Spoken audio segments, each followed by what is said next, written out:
سال، مہینہ، ہفتہ، دن، رات، یہ سب اللہ تعالیٰ کے ہی بنائے ہوئے ہیں، اور اللہ نے ہی ان میں بعض کو بعض پر فوقیت دی ہے۔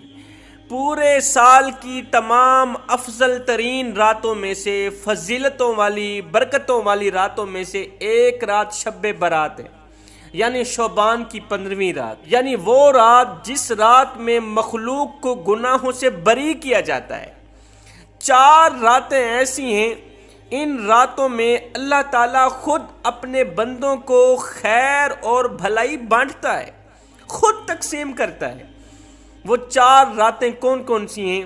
ایک عید الاضحیٰ کی رات، دوسری عید الفطر کی رات، تیسری شعبان کی 15ویں رات یعنی شب برات، چوتھی 9ویں ذی الحج کی رات۔ یہ 4 بابرکت راتیں ایسی ہیں جن راتوں میں اللہ تعالیٰ خود اپنے بندوں کو خیر اور بھلائی بانٹتا ہے۔ سورج غروب ہونے سے لے کر پوری رات صبح سورج طلوع ہونے تک اللہ تعالیٰ اپنے بندوں کو رحمت کی نگاہ سے دیکھتا ہے، تمام بندوں کو کرم کی نگاہ سے دیکھتا ہے۔ تمام بندوں کو مخاطب کر کے اللہ اعلان کرتا ہے، دنیا والو، ہے کوئی مجھ سے بخشش طلب کرنے والا؟ آج رات میں اس کے تمام گناہوں کو بخش دوں۔ ہے کوئی مجھ سے رزق حلال طلب کرنے والا؟ آج رات میں اسے رزق حلال عطا کروں، اتنا عطا کروں، اتنا عطا کروں کہ اسے مالا مال کر دوں، اسے اتنا مالا مال کروں ساری زندگی وہ سخاوت چلاتا رہے، اس سے رزق ختم نہ ہو۔ وہ غریبوں کو بانٹتا رہے، میں اسے بانٹتا جاؤں۔ وہ غریبوں کی مدد کرتا رہے، میں اس کی مدد کرتا جاؤں۔ وہ غریبوں کی جھولیاں بھرتا جائے، میں اس کی جھولیاں بھرتا جاؤں، ساری زندگی اسے غریب نہ کروں۔ اللہ اعلان کرتا ہے، او دنیا والو، او ہے کوئی بے اولاد؟ آج کی رات مجھ سے نیک نرینہ اولاد مانگنے والا، صالح اولاد مانگنے والا، آج رات میں اس کی خالی جھولی بھر دوں، اس کی سوکھی جھولی کو ہری کر دوں۔ اوے ہے کوئی اپنے اجڑتے گھر کو آباد کرانے والا؟ اوے ہے کوئی پریشانیوں کی دلدل میں پھنسا ہوا انسان، مصیبتوں کی دلدل میں پھنسا ہوا انسان؟ آج وہ مجھ سے دعا کرے، میں اس کی دعا قبول کروں، پریشانیوں کی دلدل سے نکال دوں، مصیبتوں کی دلدل سے نکال دوں۔ حضرت سیدنا علی المرتضیٰ شیر خدا کرم اللہ وجہ الکریم فرماتے ہیں جس طرح زمین والوں کے لیے 2 عیدیں ہوتی ہیں، مسلمانوں کے لیے 2 عیدیں ہوتی ہیں، سیم اسی طرح آسمان والے فرشتوں کے لیے بھی 2 عیدیں اللہ تعالی نے بنائی ہیں۔ جس طرح ہمارے لیے 2 عیدیں، ہماری 2 عیدیں کون سی؟ ایک عید الاضحیٰ، دوسری عید الفطر۔ ہم دن کو مناتے ہیں عید، اور فرشتے رات کو عید مناتے ہیں، کیونکہ فرشتے سونے سے پاک ہیں۔ اب ان کی 2 عیدیں کون کون سی؟ ایک شب برات اور دوسری شب قدر، جس رات میں قرآن اترا۔ یہ فرشتوں کی 2 عیدیں۔ حضرت سیدنا امام باقر رضی اللہ تعالیٰ عنہ کے بیٹے حضرت امام جعفر صادق رضی اللہ تعالیٰ عنہ شعبان کی 15ویں رات کو اللہ کے نیک بندوں اور نیک بندیوں کو درس اخلاق دے رہے تھے، واعظ و نصیحت کر رہے تھے، بیان فرما رہے تھے، شعبان کے مہینے کی فضیلتیں بیان کر رہے تھے۔ فرما رہے تھے شعبان کی 15ویں رات اللہ تعالیٰ ہر ایک بندے پر رحمت کی نظر فرماتا ہے، رحمت کی نظر سے، کرم کی نظر سے دیکھتا ہے۔ مگر سنو، 3 عورتیں ایسی ہیں جن کو اللہ تعالیٰ شب برات میں بھی نفرت کی نگاہ سے دیکھتا ہے، غضب کی نگاہ سے دیکھتا ہے۔ یہ 3 عورتیں شعبان کی 15ویں رات، اتنی برکتوں والی، فضیلتوں والی رات میں بھی یہ 3 بدبخت عورتیں اللہ تعالیٰ کے غضب کا نشانہ بنتی ہیں۔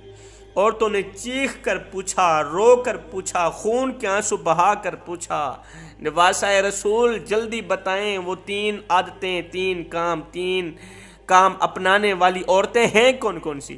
حضرت امام جعفر صادق رضی اللہ تعالیٰ عنہ نے فرمایا، پہلی عورت خدا کو خامند سمجھنے والی عورت۔ اللہ اکبر! حضرت کیا فرما رہے ہیں؟ کوئی عورت بھلا خدا کو خامند بھی سمجھتی ہے؟ آخر کون سی ایسی جاہل عورت ہوگی جو خدا کو خامند سمجھتی ہوگی؟ حضرت امام جعفر صادق رضی اللہ تعالیٰ عنہ نے فرمایا خدا کو خامند سمجھنے کا مطلب یہ ہے کہ جب بھی یہ اللہ سے مانگتی ہے تو اس انداز سے مانگتی ہے، اس لہجے سے مانگتی ہے جس طرح وہ اپنے شوہر سے مانگ رہی ہے کہ یا اللہ تو نے فلاں کو اتنا کچھ دیا، مجھے کیوں نہیں دیا؟ اس عورت کو تو نے گاڑی دی، بنگلہ دیا، سب کچھ دیا، مجھے کیوں نہیں دیا؟ اس کی دعا تو سنتا ہے، میری دعا کیوں نہیں سنتا؟ میری دعا قبول کیوں نہیں کرتا؟ آج کے بعد میں نے تجھ سے دعا نہیں کرنی، آج کے بعد میں نے تجھ سے کچھ بھی نہیں لینا۔ یہ جو لہجہ ہے یہ تو ایک شوہر کے سامنے بولا جاتا ہے، اور جب یہی لہجہ ایک عورت اپنے رب کے سامنے بولتی ہے تو وہ اللہ کے غضب کا نشانہ بنتی ہے۔ اللہ سے شکوہ کرنے کے بعد، شکایت کرنے کے بعد پھر کیا کرتی ہے؟ مزاروں پر چلی جاتی ہے، درباروں پر چلی جاتی ہے۔ درباروں پر اللہ کے نیک بندوں کے مزارات پر جا کر وہاں بجائے فاتحہ پڑھنے کے، وہاں بجائے ان نیک بندوں کا وسیلہ دے کر اللہ سے مانگنے کے، یہ عورت کیا کرتی ہے؟ درباروں کو سجدہ کرنے لگ جاتی ہے، مزارات کو سجدہ کرنے لگ جاتی ہے، اللہ اکبر، شرک کرنے لگ جاتی ہے۔ مزارات پر سجدے نہ کیا کرو، انہی کا وسیلہ دے کر اللہ سے مانگا کرو، فاتحہ پڑھا کرو، ان کے درجات بلند کرنے کی دعائیں مانگا کرو، مزارات پر سجدہ نہ کیا کرو۔ یہ تو شرک ہے۔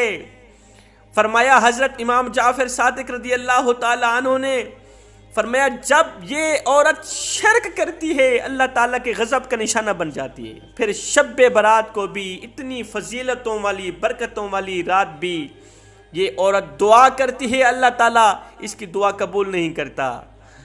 یہ کوئی بھی عمل کرتی ہے اللہ تعالیٰ اس کا کوئی بھی عمل قبول نہیں کرتا۔ عورتوں نے پوچھا حضرت دوسری عورت کون سی ہے؟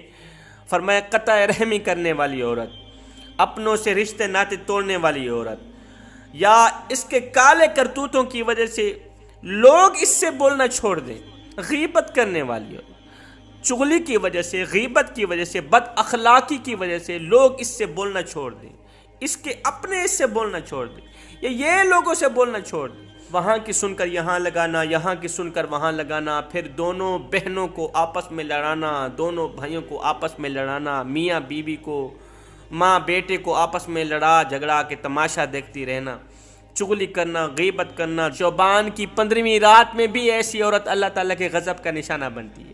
عورتوں نے پوچھا حضرت تیسری عورت کون سی ہے؟ فرمایا تیسری عورت بغض رکھنے والی عورت، جو اپنوں سے بغض رکھتی ہے، حسد رکھنے والی، کینہ رکھنے والی۔ رسول اللہ صلی اللہ علیہ وسلم نے فرمایا بغض سے بچو، بغض تمہارے دین کو تباہ و برباد کر کے رکھ دے گا، بغض تمہارے اندر کو خالی کر دے گا، تمہارے سینے کو ایمان سے محروم کر دے گا۔ فرمایا حسد سے بچو، حسد نیکیوں کو اس طرح کھاتا ہے جس طرح آگ لکڑیوں کو کھاتی ہے۔ میں دعا کرتا ہوں مالک ہمیں اچھی نصیحتوں پر عمل کرنے کی توفیق عطا فرما، آمین ثم آمین، وما علینا الا البلاغ۔